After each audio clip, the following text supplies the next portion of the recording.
안녕하세요. 말레이시아 해삼하우스입니다. 오늘은 말레이시아와 싱가포르에서 현재에도 실제로 시행을 하고 있는 태형에 관해서 말씀드리려고 합니다.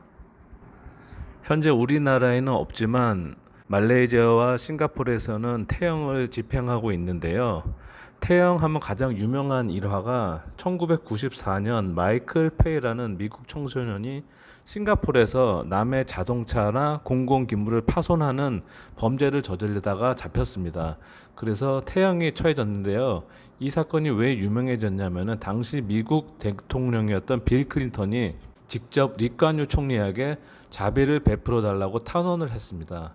하지만 리관유 총리는 직접 TV에 나와서 서양의 문란한 윤리 의식을 비판하며 이런 청소년을 두둔하는 것은 옳지 않다고 얘기를 했습니다. 하지만 취소는 해주지 않고 6대에서 4대로 2대 정도만 감형을 해준 것으로 당시 미국 방송도 굉장히 많이 뉴스를 보도를 해서 유명한 사건입니다. 근데 재미있는 것은 결국 태형이 집행되었는데요.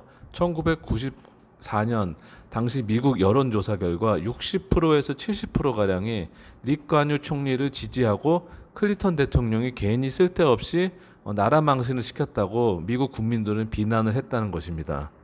저도 한국 교민분들을 가끔 만나는데 한국 교민분들도 이런 태형이라든지 법이 센 말레이시아와 싱가포르 얘기를 해드리면은 대부분 이렇게 법이 센 거를 좋아하시더라고요. 한국 분들도 법이 좀 세고 엄격해야지 말을 국민들이 더 잘 듣고 법이 더 잘 지켜진다. 우리나라는 좀 법이 약하다. 그런 의견을 말씀하시는 분들이 많은 것 같습니다.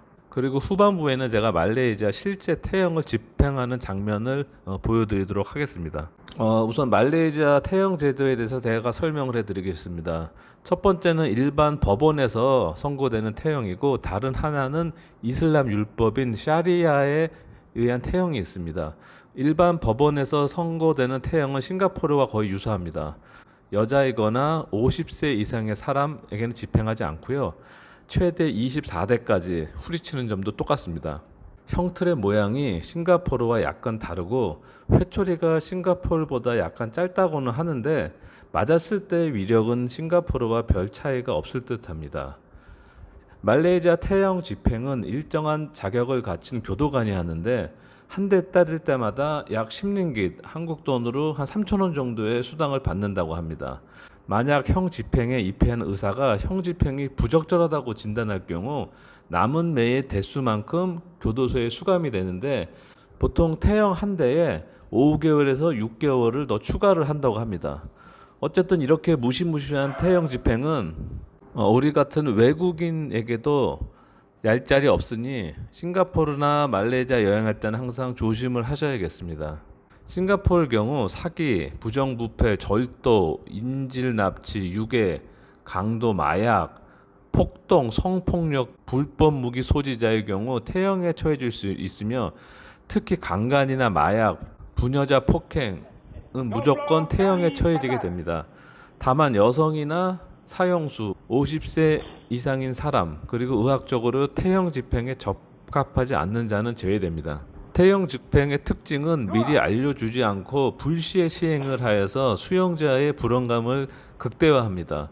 수용자는 의학적으로 검진을 받은 후 발가벗겨진 채 형틀에 묶여지며 길이 4피트, 약 1.2m, 두께 한 1.3cm 정도의 항생제에 절인 등나무 회초리로 최대 24대까지 맞을 수 있습니다.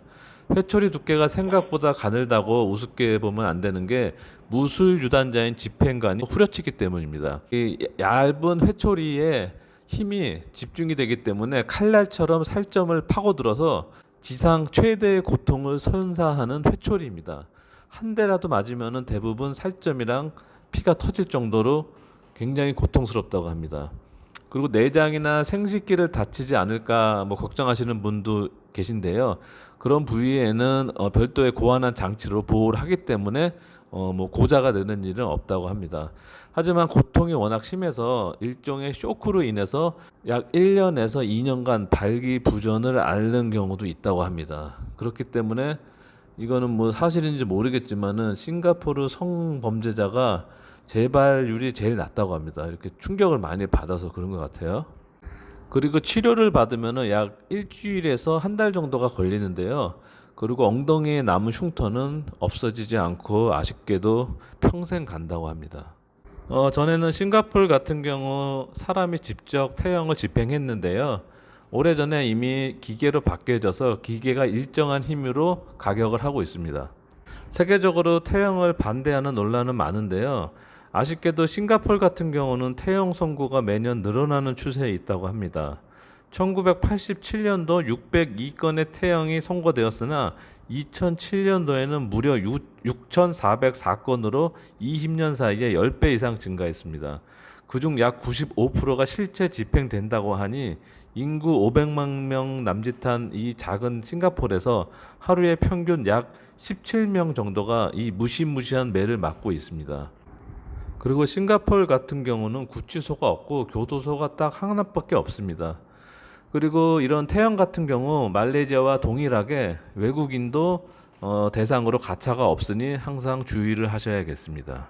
그리고 말레이시아와 싱가포르의 차이점은 싱가포르는 사람을 허리를 굽히게 해서 태형을 가격을 하고요. 말레이시아 같은 경우는 세운 채로 묶어서 때리고 있습니다. 그리고 이 태형 같은 경우는 몇 대 맞아가지고 살이 너무 많이 터져서 더 이상 집행하기가 어렵다고 판단이 되면은 병원에 입원시켜서 치료를 받고 나은 다음에 또 불시에 불러가지고 나머지 태형을 집행을 한다고 합니다. 그리하여서 기다리면서 느끼는 심리적 공포랑 불안감이 또한 죗값에 더해진다고 보시면 되겠습니다. 자, 오늘은 이렇게 말레이시아와 싱가포르에 있는 태형에 대해서 알아보았습니다. 어떻게 재미있으셨나요? 오늘 이야기는 여기까지 하겠습니다. 오늘 하루도 행복한 하루 되세요. 감사합니다.